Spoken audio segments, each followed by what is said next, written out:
Not too long ago, I attended a seminar that was given by a research company, and they had a contract with the Department of Education to look at college award letters. And they surveyed 1,100 of these award letters. They came away with this conclusion. From a parent's perspective, they appeared to be quite confusing, and in some cases, deceptive. And so this presentation is so critical because we want to make sure that you understand how to analyze award letters. Let's review a couple of principles if we could. Remember that we want to start with the idea of direct cost. When you examine a particular college, find the direct cost for that given year. The tuition and fees if the student lives at home. Tuition and fees and room and board if the student lives on a college campus. And then you're going to subtract out only certain items in the award letter to get to the cost you really want, and that is your out-of-pocket cost. Because this is the item that you're comparing from one school to another. So what is it that you subtract when you see an award letter from the direct cost? Any of the federal and state grant programs. If you see Pell Grant, subtract it out. A state grant, subtract it out. A grant or a scholarship directly from a particular school. Any independent scholarships that you might receive. And subtract out any of the following 3 student loan programs. The Perkins loan or the 2 Stafford loans, subsidized or unsubsidized. These are legitimate items that you can subtract from direct cost to get to your out-of-pocket cost. But don't subtract out any of these other items that also might appear in your award letter.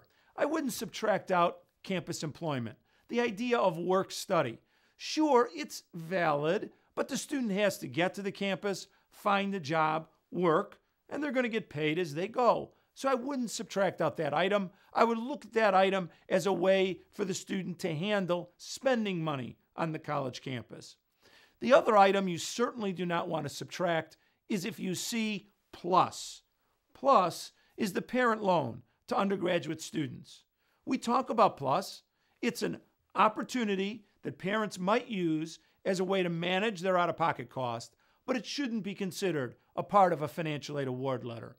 And then certainly do not subtract out any supplemental loans, any alternative loans, independent private loans. And I wouldn't even subtract out independent college loans. Those could be somewhat attractive, but I would limit myself to those other elements. So then what do? We're going to compare the out-of-pocket cost at each school and establish a preference list. If all things were equal, I would want to go to college A and then college B.